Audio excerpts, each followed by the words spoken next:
We're very fortunate to have with us today scholars of the highest standing.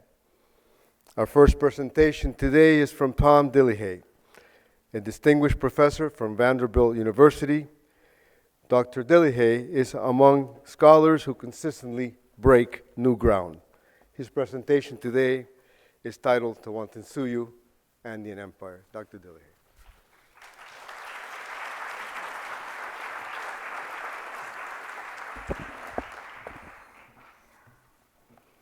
I want to welcome everybody first. Good afternoon. Buenas tardes. Mari mari paine. And I'm going to apologize for some of my slides. They're a bit fuzzy, but that's because they are slides that I've taken since I was a student back in the early 70s. So I'm spanning a more than 40-year career across various areas of the Andes. But above all, I want to thank the Smithsonian, Jose, and Ramiro Matos for inviting me. I've worked with, and he was my mentor when I first went to Peru to do my dissertation, Ramiro was, and he's been a good friend and colleague for many years. I regret that he's sort of asked me to do a broad sweep of the Andean Empire, and my colleagues following me will become much more specific in details. So what I want to do is start with what is an empire, give you a definition. An empire is a geographically extensive group of diverse states and peoples, usually ethnic groups, united and ruled by central authority, either by a monarch, emperor, empress, or an oligarchy. The term empire is derived from the Latin word imperium, meaning authority, control, power, military authority, dominion, a realm, and the ruling of territories that are far beyond the homeland. The term empire is associated with other words perhaps most familiar to us today, such as colonialism, globalization, territorial expansion. The historical effects of expansion and globalization exist throughout the world today, primarily economically and politically. The economic and political administration of empires can be established and maintained in two general ways. One is a territorial empire of direct conquest and control with force, or number two, as a coercive hegemonic empire of indirect conquest and control with power, not necessarily force. The former method provides greater tribute and direct political control, yet limits further expansion because it places military forces in fixed garrisons.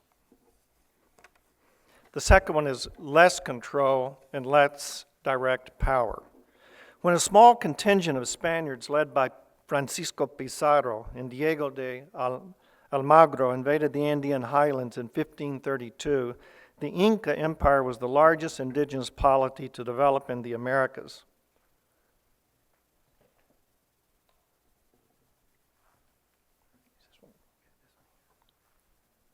Here's a map of an empire, the four corners, the four different parts. Suyu means quarters, areas. Inca territory included parts of the modern nations of Peru, Bolivia, Chile, Argentina, Ecuador, and Colombia, and areas spanning coastal deserts, tropical forests, montane valleys, and alpine tundra.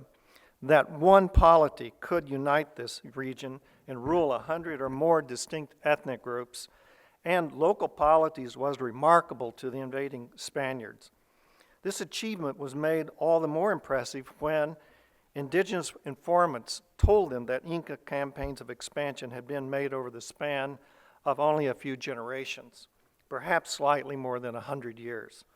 In the decades following the conquest, European interests in the Inca past developed as Spain consolidated its colonial control over the Andean region, and oral histories and eyewitness accounts were collected and edited to describe the Inca past and justify or criticize the Spanish conquest. For nearly 400 years, the historical and administrative texts collected in the first century or so after the conquest provided the sole means for discussing Inca territorial expansion and imperial administration. According to the chroniclers, the Inca capital, Cusco, was invaded by an ethnic group called the Chancas around AD 1438. An Inca prince, Inca Yupanqui, who immediately crafted a new imperial order, repulsed the Chanca invaders.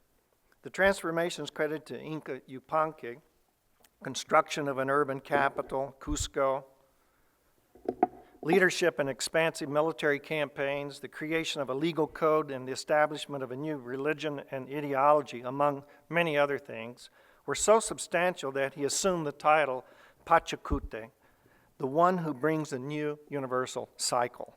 Pachacute and his military leaders launched a rapid war, map of Cusco by E.G. Squire back in the late 1800s. And these are some of the remains of the original Cusco cities. Many of you probably have seen in the Cusco capital of Cusco today. Pachacute and his military leaders launched a rapid war in the Andes that continues to impress modern historians. Yet we must keep in mind the likelihood that most of the Inca version of historical events was crafted after the fact to justify the reorganization of local economies and political systems to meet the goals of the Inca elite. And this was often recrafted by the Spanish to meet their own goals. Thus, it is generally thought that based on the written records that it took the Inca about 100 years or more to conquer the Andes. But recent work in archaeology shows that the Inca began to consolidate power in the Cusco area in the late 1200s and early 1300s, and that the Inca did not rapidly form the empire as a simple village-level society around 1400 AD. Rather, it was a thriving local polity that controlled a rich agricultural and herding lands in and around Cusco, and that began to expand and conquer nearby hinterlands in the 1300s. By about 1500 AD, the Inca solidified the largest empire in the Americas, extending its height over 900,000 kilometers or more of western South America, and weaving together a patchwork of ethnic and environmental diversity. Despite new research and findings, there's still an urge among many scholars and others to celebrate the inheritance of the Inca Empire as the ultimate civilizing episode in the history of many modern Andean nation-states that once lay within the empire. This urge still survives in some countries, but it also has been partially supplanted by a scholarly emphasis on the indigenous presence and its continuity. Even more fundamental in recent years is not just the question of the longevity and durability of the empire, but the depth of impact of the Inca occupation on incorporated or subjugated peoples once it came. The empire's seeming durability actually stemmed from its capacity to enlist subjugated provincial elites and their people to extract resources and to support the imperial enterprise. The chroniclers provide rich and colorful accounts of the Inca Empire building, but their descriptions of the people who became the subjects of the empire are largely missing. That is, popular histories of the Inca Empire often ignore many Inca subjects and many far out-of-the-way places within the empire, some to be reported here by my colleagues. Recent research has begun to enrich our understanding of these missing people and of Inca provincial rule through the study of specific context of Inca strategies of expansion and control, whether indirect, hegemonic, or direct territorial control. The traditional view of a unified expansion-driven Inca empire, derived from the reading of early Spanish chroniclers, has been long challenged by archaeological research. Building on the work of scholars such as Luttwak and Hasse, Terry Daltroy, the next speaker, developed a seminal model of Inca political control as a continuum, or even an interplay, between direct and indirect mechanisms. In his model, direct control is territorial and a high degree of state investment in infrastructure, which resulted in high economic returns. Indirect or hegemonic control demanded low investments and low returns. Daltroy and other colleagues over the years also have argued that the Inca manipulated local memory and history as a means to appropriate the Andean past and to legitimate their rule through the adaptive manipulation or sometimes even the discard of local and provincial institutions. As the Incas conquered farther from the Cusco region and controlled many ethnically and environmentally diverse areas, their heartland began to play a different role within the expanding empire. This is these are outlying sorts of farmsteads, small sites within the empire that we archaeologists often forget and the written records hardly ever mention. Once new groups had been brought under empire governance, the Inca tended to leave many local economies untouched, using labor tribute to intensify herding and agricultural production in many areas. Although local leaders were usually kept in place when possible over time, the empire's administration superseded many of the functions of local leaders. The political economy came to be dominated by the royal Inca lineages in Cusco and by the state religion. The descendants of former rulers controlled estates that their ancestors had established, and the retainer populations provided a range of services for the Inca elite, including herding, farming, transportation of goods between regions, and the production of cloth and other goods, ceramics, vessels, gold, so forth. Inca rulers in Cusco also espoused an ideology or imperial cult that justified the conquest or subordination of neighboring groups. That is, the Inca developed a conquest ideology that encouraged expansion, and with its related desire to access large agricultural surpluses. Thank you. Camelid herds and exotic goods that were not available locally. In this regard, the imperial ideology and religion were instruments that served to unify the empire. This ideology, centered on Cusco, served as a model not only of the empire but of the Inca universe itself. As part of this ideology, archival sources stress the widespread imposition of the solar deity Inti, who served as a dynastic ancestor to the Inca rulers themselves, the son of the sun. In Cusco, solar worship became the dominant religious force, and the sun cult was preeminent in coronation and funeral ceremonies, and in most of the principal rites. This emphasis also served to deepen the veneration for the Inca ruler as a prince of solar descent. In the main provincial centers of the empire, the principal temple was dedicated to the cult of the sun, imposed as a symbol of imperial rule. We have learned through recent archaeological and archival research that the empire's appropriation and modification of local ritual and sacred places, such as pre-Inca shrines and temples in the provinces, also was critical for territorial expansion and consolidation by making a public visual statement of Inca domination through Inca-imposed architectural traits and symbols of power.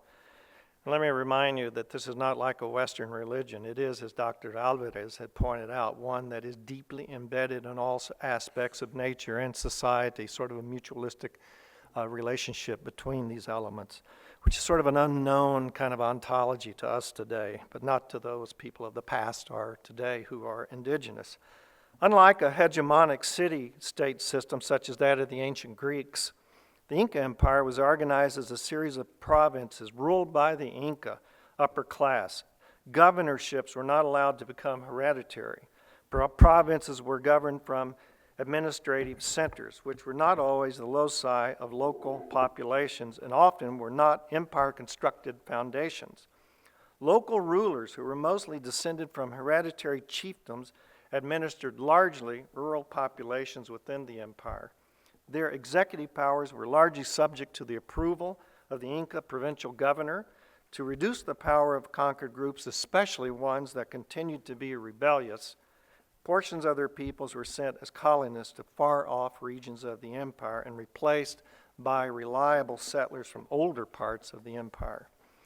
All of this was part of a flexible administrative strategy the Inca used to manage the increasingly diverse populations within the empire. Given the diversity of the ecological, political, and ethnic landscape, it is not surprising that the Incas employed many strategies to incorporate their neighbors into a centralized empire. Another strategy was to use marriage alliances to extend their dominance, which was employed in the Cusco region.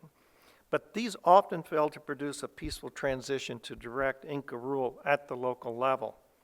Other groups were incorporated through military action, others through cooperative and peaceful means, others through religious practices as well. The Inca also consistently adopted least cost strategies of political control through local institutions to facilitate administration. The empire also shared Inca and local cultural forms, which often facilitated the establishment of new imperial policies and fostered local participation in building social political orders at the provincial level. But all of this was not taking place everywhere in the Andes. Archaeology has shown that the Inca did not control 100% of the map that I showed you earlier, and that the empire was probably more like a Swiss cheese model, with many gaps or holes either uncontrolled, of little or no interest to the Inca, still contested, or amicable exchange agreements. And both the archaeology and written records suggest that in many cases the economic integration greatly outstripped its political integration. Nonetheless, over the course of its relatively short history, the empire became a dynamic place with road building, new buildings, storage structures, more of these opulent sorts of goods, fortresses, new agricultural lands, irrigated canals, terraces, a wealth of well-crafted opulent goods such as this, and so forth, which required a lot of skilled labor. The organization of feasts and rituals events to reciprocate this labor helped to transform Cusco and provincial centers into nodes of festive and ceremonial life for the empire. Over time, these patterns and strategies of empire expansion and administration had to be modified as the Incas moved throughout the different provinces of the Andean region, some more cooperative or competitive than others. For example, in the Titicaca Basin, local economies were dominated by herding, and local leaders were wealthy and powerful. As a result, the empire adjusted to a primary economy of agro-pastoralism. On the Pacific coast, several polities, such as the Chimu and Chincha, already existed, where local rulers commanded specialized fishing labor and agriculture, had their own religion, and were intensive irrigation farmers. In the far reaches of the empire, in Ecuador, southern Bolivia, and Argentina and Chile, administrative control ranged from direct to indirect, depending upon Inca interest and local resistance or cooperation again. Mountain, agro-pastoral, farming, fishing, and herding often required executing several tasks at the same time and in many different places. Unfortunately, as noted earlier, we know little about the simple farmsteads, fishing villages, and small urban dwellings of these people in these different faraway places. They remained largely unexamined. Yet these farmstead and urban sites anchored the extractive machinery of Inca imperial rule and drew in agricultural surpluses from the hinterlands. Archaeology has been helpful in recent years because it has shown how people in the hinterlands actually lived rather than what others had to say about them in the historical records. But this focus on people within the empire is relatively new in archaeology because most archaeologists, especially those working in Peru, are still drawn to grand monuments, rich tombs, and too few pay attention to the Inca conquest of violence and disruption. Whatever the task within the empire, the family was the minimal unit of production, but not an autonomous one. In the Andes, the indigenous autonomous unit of production and reproduction is a group of related individuals and couples who exchange labor and cooperate in the management of land and herds. These kin collectives in the past and today are called ayus, and the well-being of a family is proportional to the size and holdings of their collective. An ayu has founding ancestors and contains a number of lineages divided among two moieties. It's a dual social structure. Membership is determined by kinship that men tended to trace through male lines and women traced through female lines. Marriage partners were generally exchanged between sets of moiety lineages. This makes the ayu an endogamous corporation that was and still is autonomous. At birth, the person inherits a set of relationships, responsibilities to others, and claims upon them that determine access to labor, land, water, and other resources. In selecting marriage partners, individuals often held in high esteem are those with the most kin, because relatives being with them with them commitments to share work, resources, and their returns. These productive and reproductive units form the basic fabric of the Inca Empire. Now let me turn toward concluding on Capacyan, the road system. In the expansionistic Inca Empire, the military organization, communications, and transportation were paramount. Fundamental to the control and expansion of the empire was infrastructure. In this respect, one of the Inca's crowning achievements, as others have said here, was the massive road system it built and administered,